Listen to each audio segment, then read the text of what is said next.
I'm back. Rodrance for the Black and White Network. My goodness. Joe Biden has got us in one hell of a mess right now involving oil prices.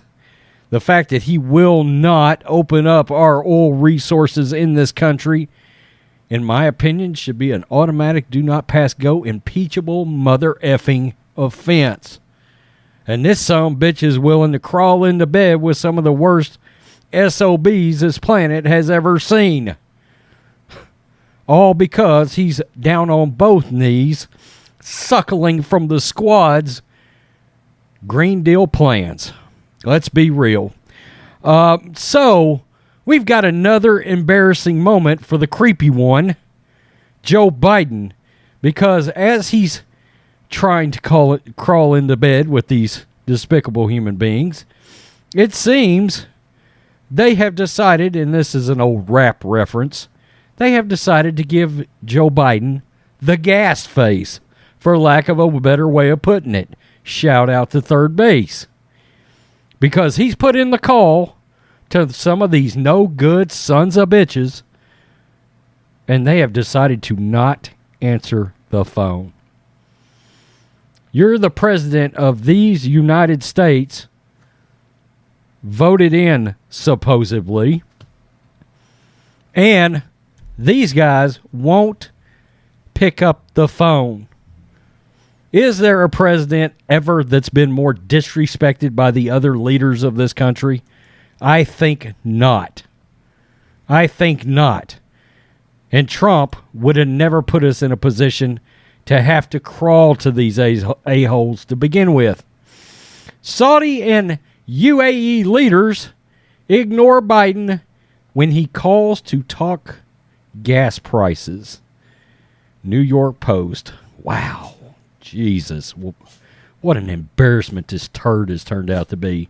The leaders of Saudi Arabia and UAE would not come to the phone when President Biden tried to call them to discuss boosting oil exports to offset price hikes linked to Russia's invasion of Ukraine. If only we had a pipeline. Something called the Keystone Pipeline. If only. Oh, we do. Saudi Crown Prince Mohammed bin Salman and UAE Sheikh Mohammed bin Salad Al Nahyan declined Biden's attempted outreach, the Wall Street Journal reported Tuesday. How embarrassing. Quote, there were some expectations of a phone call. God. But it didn't happen, a U.S. official told the newspaper. Quote, it was part of turning on the spigot of Saudi oil. Biden on Tuesday morning banned Russian oil imports and said gasoline prices would increase even more after hitting an all-time high of $4.17 per gallon on average. I'm letting you know right now, right here in Texas, I gave $4.09 the other day for gas. I think it was on Sunday morning. Although Biden recently released some oil from the U.S. Strategic Reserve, he told reporters Tuesday afternoon that he, quote, can't do much right now to stop gas prices from increasing. It seems you can't do much of anything except fail as a leader. Biden is attempting to woo an array of oil-producing autocracies, including Iran, Saudi Arabia, and Venezuela. And that sumbitch running Venezuela is a heavyweight champion of scumbags. Socialist SOB Marxists. To offset the impact of Russia's invasion of Ukraine on energy markets, Biden reportedly is considering a trip to Saudi Arabia with his knee pads this spring to resolve hard feelings with bin Salman, the country's de facto ruler. Hey, Biden, this guy calls himself a ruler.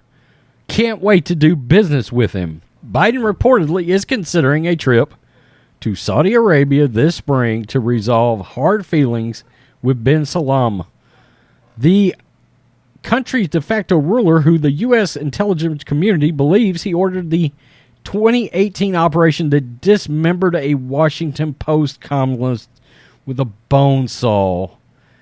Jesus. I mean, has anybody ever openly just sold their soul to the devil this much?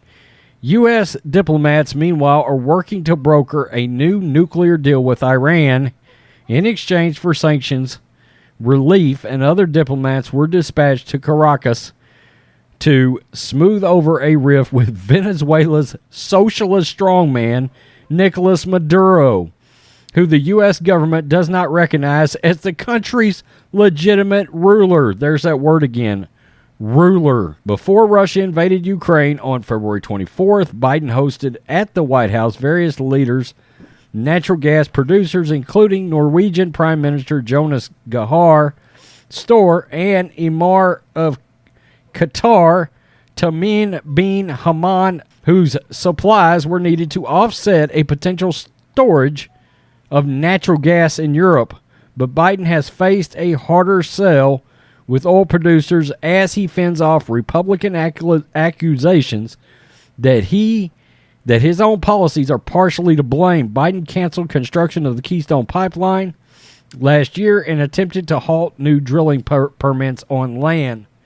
Biden signaled a change in tone towards Saudi Arabia after taking office and withdrew U.S. support for Saudi-led intervention in Yemen's civil war. My God.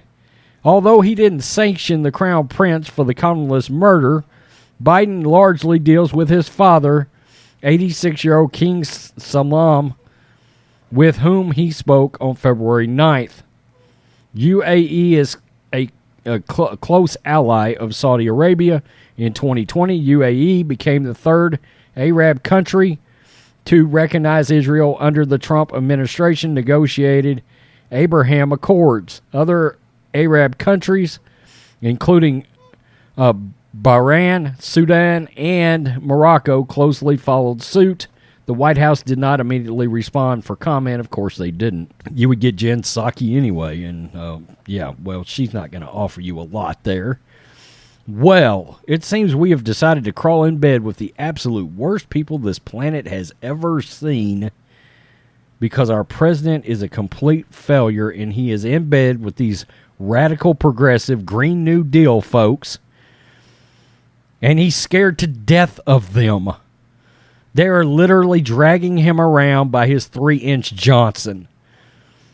This is utterly embarrassing, and we're paying the price for it, while Democrats and elites from Hollywood are calling for us to just go buy electric cars. Are you kidding me at $60,000 a pop? Look, we knew it was going to get bad under Biden. We did. But now a country has been invaded because he doesn't have the testicular fortitude to show a pair like Trump. And now, after inflation is at an all-time high, we're all about to take it up the ass over gas prices. This is pathetic. He is a pathetic failure as a leader. And everybody wanted Trump out of office because they were scared of some mean tweets. He was a businessman, and that is exactly what we need right now. All because you got your little feelings hurt? Wow. This is ridiculous. We're crawling in bed with some of the worst, despicable human pieces of filth that this planet has ever seen, and he's latching our country onto them. Tell me what you think, Black and White Network fans. Yikes. Peace. I'm out. Till next time.